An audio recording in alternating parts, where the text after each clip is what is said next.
Hey everybody, welcome back to Gideon Stuff, and welcome to another 5 random knives video. Let me know in the comments below if you guys like these videos, because I gotta be honest with you, to me they're kind of like lazy content, like, kind of quick and dirty type of videos. Easy to make, but, pretty derivative, I think. However, I'm making one today because I've had some technical difficulties on another video. I was working on another video that was supposed to come out on the day that you're seeing this one, but due to some technical difficulties, I've had to postpone it, and this is going to take its place.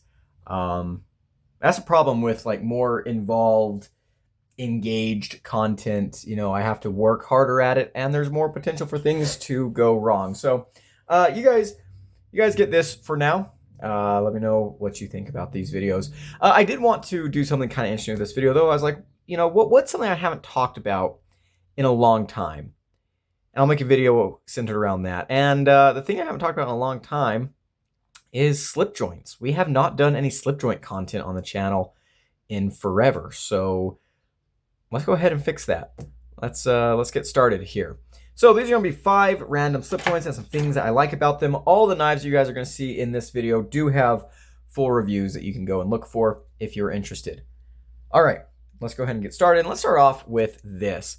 This is a Camp King made by Imperial, which is part of the Schrade conglomerate, and this is an old one.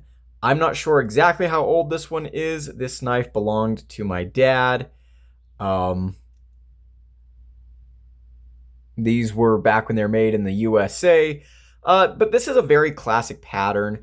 The Camp King pattern is also sometimes called a Scout's knife, although I do think there is a separate pattern that is a Scout's knife, and I think a Scout's knife has a screwdriver on it. I'm not exactly sure, but I think so. You guys can correct me in the comments down below. But this is a kind of a quintessential slip joint knife design. This is a multi-tool slip joint. We have this big, broad pin blade here. I'm not sure, actually, I don't know if you'd still call this a pin blade. It's a little bit too big, but this very big drop point blade. This one has been sharpened a lot over the years. Very, very nice and slicey. Like most traditional slip joints are, we've got very, very thin blade stock, and that, makes this knife slice like an absolute champ. Let's go ahead. You can actually see how much this knife has been sharpened because the tip is starting to stick up above the bolsters. So yeah, this is not the original blade shape or dimensions of this knife. Your other tools you have here are a can opener, a bottle opener with a screwdriver on the end, and a little, I'm not sure if I'd call this an awl. You got you can use this as like a little Phillips head driver, but it is also a puncture tool. I have used this to puncture leather. It's not the best thing because it gets stuck on this little blade here, but this is a decent little tool for small screws, for picking and scraping and things like that. So yeah, there we go. We've got this little fob on here that has a lanyard that was put on there by my dad fairly recently. I think this was added on there just a couple of years ago. But yeah, very, very cool knife. Stainless steel with, actually, I think these are nickel. I think these are nickel. I'm not sure. And then we got like plastic, fake wood textured scales. Just a really, really cool, very simple knife. The kind of knife that, for many, many years we found in the pocket of every single boy all over the world. Maybe not the world, all over America. Cool knife. A lot of nostalgia with that. Kind of a classic. All right, moving on. Let's talk about one of my favorite traditional patterns ever, and that is the Trapper. This is a Rough Rider. These are very, very affordable. This knife here was like 15 bucks. We've got this beautiful, beautiful bone with these copper accents. Love the shield there. 440A blade, so nothing special, but at this price point, it doesn't really have to be. I love the double matchstick pools on these blades. I think that's a really, really cool look. Got a nice thin clip point blade here. Nice swedge along the top. And then, of course, we got really, really good walk and talk. Very, very snappy. And then, of course, for our other blade, we have a classic spay blade. A little more robust than the clip point. We have the pulls on the opposite side, which is a really, really neat detail, right? A lot of times, the pulls will be on both sides, so you have like a little nail nick right here. But I like that they've got them on both sides here. And these are pulls more than a nail nick. Nail nicks are typically smaller and don't have the same kind of grip in there. This is a very, very easy knife to use. I have always loved the trapper pattern. I think a lot of people do. I think this is one of the most common traditional patterns for good reason. It's a good looking knife, and I do think it is very functional. It's very utilitarian. You've got this nice, long, elegant clip point for most general tasks, and then you have a more bullish, kind of stouter spay blade for tasks that might require a little more oomph. But this is an absolutely gorgeous knife. I love Rough Riders. I need to review more Rough Riders. I need to collect more of these. They're inexpensive and they're pretty well made for what you're getting. This isn't going to stand up to the same level of quality as, some other slip joint makers out there, but they do a very, very good job. And especially for the price, these are kind of hard to beat. The value that you get with these Rough Riders is absolutely phenomenal. But yeah, really, really great knife. One that I've had for a long, long time, and I really, really love. All right, let's move on to another USA-made knife, and this is one that's very, very special to me. This is a Case Stockman in the Patriotic Kieranite. I love the Stockman pattern, but this knife in particular is really, really special because my dad bought 3 of these, and he gave one to his dad, he kept one, and he gave one to me. And, that's one of the great things about Case knives. They have this, heirloom status to them. And this knife is definitely an heirloom. Mirror polished, gorgeous, gorgeous blades. We have the long clip point. No half stops on these, which I prefer half stops, but on these Case knives, it doesn't bother me that much. Very, very useful sheep's foot blade. I love this area here. You've got this nice little ricasso that allows you to, put your finger there and prevent the knife from closing on you. And then we have a gorgeous little spay blade. Very, very cool pattern. I love this Patriotic Kieranite. Love the nickel silver. The fin finish on this one is absolutely incredible. This is one of my favorite knives that I own. I've carried this knife on many special occasions.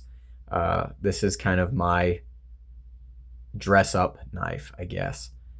Absolutely gorgeous, and it's just got a lot of feelings wrapped up in it for me.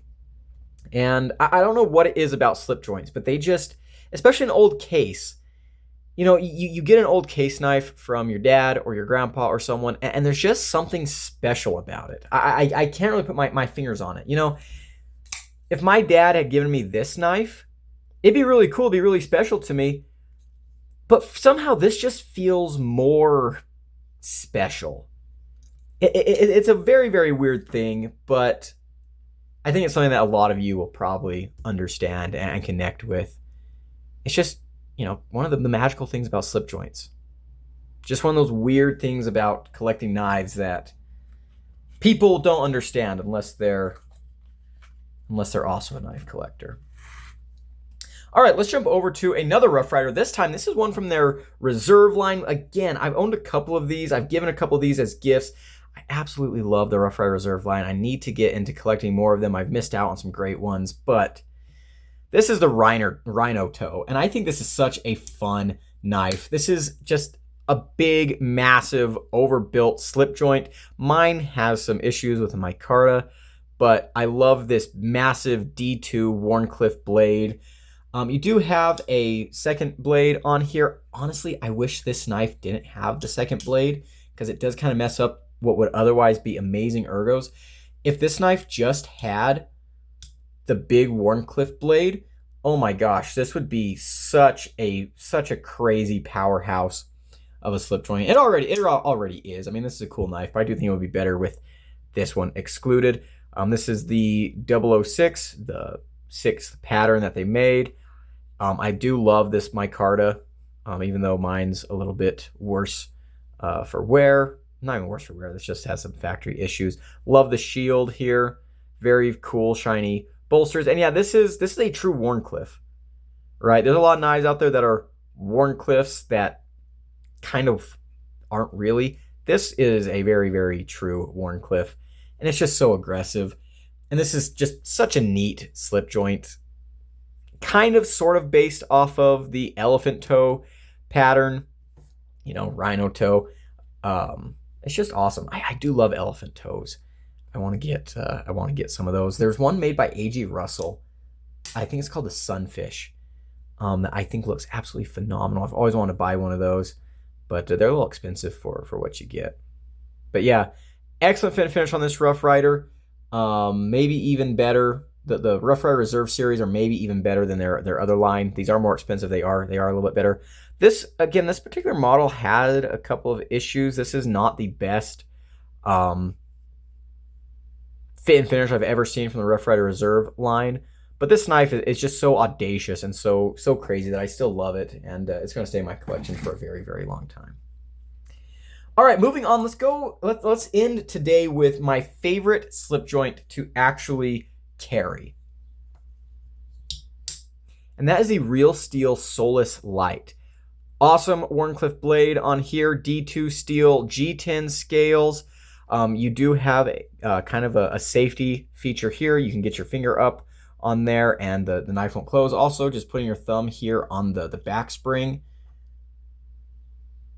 makes it hard to close the knife. So I feel like this is a very, very safe slip joint to carry. If I was someone that lived in an area where I could not carry a locking knife, I think this would be a really excellent EDC. Love the long pull, 3/4 stop. Pretty good walk and talk. These are fairly affordable. I think I got mine on sale for like 25 bucks. I think normal price, they sit around like 40 bucks. Great ergos. I love the black and gold on this. Love the pocket clip. It's an excellent pocket clip, and I just love having a pocket clip on a slip joint. Again, just amazing ergos. Poltergeist design. This knife is a winner. This thing is so freaking awesome. This is not just one of my favorite slip joints of all time, but one of my favorite knives of all time. They did everything right with this. Great sharpening choil, great fit and finish, super lightweight, super versatile, super usable. This is one of the few Wharncliffes that I love EDCing. I'm not a huge Wharncliffe guy, but this is a good one. I'm a huge fan of this knife. I've often thought about buying one of the Lunas. I've thought about buying some more expensive versions of this knife, and it's very rare for me to want to own more than one version of a knife, but every time I see these go on sale, I'm like, I should pick up another one of those. And I haven't yet, but it's only a matter of time. These are just awesome, awesome knives. And yeah, if I ever, end up in Europe for whatever reason, well, there's actually lots of reasons I might end up in Europe for a short period of time. I never moved there, but I could probably stay there for extended amount of time for research or other purposes. But anyways, if I ever do end up somewhere in Europe, this might be a knife that I EDC. Of course, I'm going to have to really familiarize myself with the rules and regulations over there, but this is a slip joint knife that I could carry every day and not really feel like I'm, making a huge sacrifice. All the knives that I showed today are honestly good EDC knives. I think these two, I would be, left a little bit wanting if these were all I had to carry, but the other ones I showed, absolutely, great EDC knives that I would have no problem carrying. This one just being the best of the best. And that's going to be it for today's video, guys.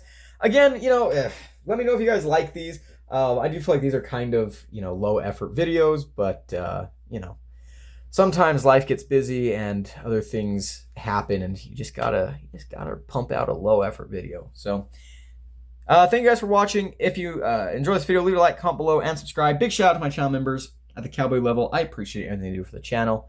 If you want to become a member and support me directly, there's a link down below. Alrighty, that's it for today. Until next time, I've been Gideon. Adios.